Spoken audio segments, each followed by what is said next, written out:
Hi, my name is Willem Larson. I'm an instructor with Fernando Moreira's Professional Tracking Services. Today, I'm going to show you something that is very under discussed in the world of tracking. We spend a lot of time measuring stride, straddle, measuring pitch, measuring the width of the foot, the different dimensions, right? But what about what the forces and the soil movement that's generated by the foot that has nothing to do with width, the toe, width of the heel? Well, let's talk about that. This right here is a tracking box. You're very encouraged to create your own tracking box. This one's about 8 inches deep, about 8 feet long. We've got one compartment for dry soil, for unwet soil, basically, that's loose. And then we've got a compartment that is for wet, packed soil. And by having two different kinds of soil density, we're able to generate different kinds of soil features. So all soils, whether it's wet, packed sand, whether it's dry, loose sand, whether it's leaf debris, whether it's bark chips, even the grit, seeds, and other debris scattered in a very thin layer on a concrete sidewalk. All of these soils are going to move in accordance with the same patterns. It's all a matter of degree and a matter of context. It's important to understand that soil movement, pressure releases, action indicators, is governed by physical laws. The physics of flow. Soil flows, mediums flow. Flows respond to pressure.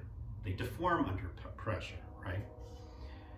So we're looking at flows, flow channels, we're looking at resistance, we're looking at undulations and waveforms. This is going to happen no matter what soil we're in. It's going to deform in accordance with these fluid laws. For most new trackers who come to learn about these pressure releases and soil deformation, they think that it must be incredibly complex. How could this even be something you could know? It seems like it would be random. That it's just a matter of like every foot strike is an explosion. Well, let's start with the simplest type of soil deformation, just so you can focus your mind. It's always good to make a binary difference. Two things, black and white, or in this case, left and right, that are like completely opposite. So you can compare and draw some easy inferences and see the patterns. So in this example, if I take this piece of wood and I insert it into the soil, I am going to drag it to the left, and we're going to look at how it deforms the soil. There it is. We've got a flat edge that is raised up with a slope and some shearing at the surface level, right? What's your guess at what shape will be made if I push this the other direction?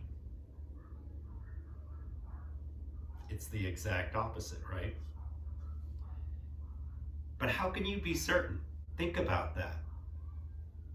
Is it at all possible that if I put this in the soil and I drag it to the right, that it would make this form flat on the right and sloped on the left, rather than flat on the left and sloped on the right, which you may be predicting right now? Is that at all possible? No, it's clearly impossible. And that's why this is such a powerful tool. As you're exploring soil deformation, you realize that there is no way on earth that if I push this in and I drag it to the right, there's no way on earth that I can generate this pressure release. I must generate this pattern of pressure releases, right? It's going to build up into a fine edge that then slopes in the direction of the heaped soil, right? Taking it further, what if I drag this in this direction? I'm sure you predicted that, right? What if I drag it in this direction?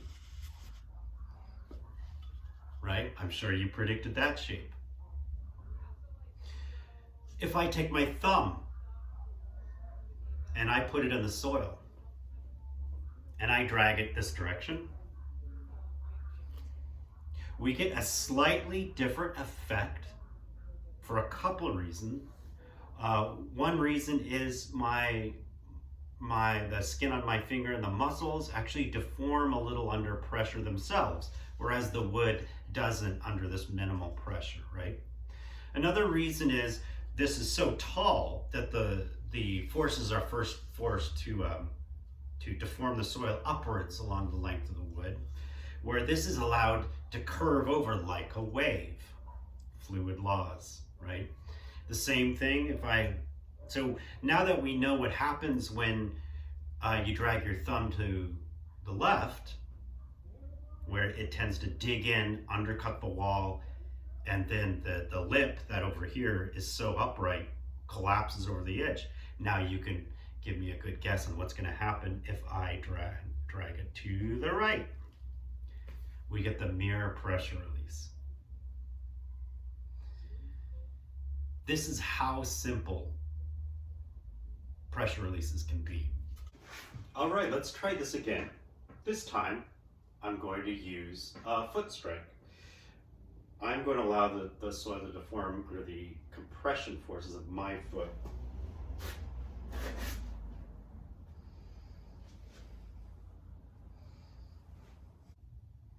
All right, now let's look at this track that I made. So here's the track. So you may notice that there is heaping along this edge of the track, that there is a higher, what we call a ridge right here, just like in the wood block. So what happened? I stepped into the track and I turned my foot. This was the pivot point. As I turned my foot, the same effect happened that happened with my thumb, with the wood block. Soil heaped on the right side. It did not buckle and heap on the left side. So this track tells us that I must have turned the toe of my foot in this direction with this as the pivot point. This is the power of pressure releases. What may have looked just like a slightly deformed track that you would have been annoyed about the challenge of measuring the width of the ball because it was a little twisted. Now you're seeing that there's so much more information here, and we're just getting started. There are hundreds, thousands of features in this track that you can train your eye to see. But you don't need to endlessly catalog every single feature to immediately start getting benefit. The benefits are immediately available. As you can see, there's heaped soil here. There is not heaped soil here. You already have more information and more knowledge about the track maker's behavior and how the soil responded to that. So I hope this was fun. I hope you can now see that understanding the physics of soil movement, soil deformation, how it moves under pressure from the foot, sometimes called action indicators, sometimes called pressure releases, sometimes called other things, that there is actual information here. And if we systematically come to understand how forces are generated in different ways and how soil responds to that, we can start to see patterns, and we can start pulling more and more information from the track. Thanks a lot. This has been Willem Larson with Fernando Moreira's Professional Tracking Services. Keep on tracking.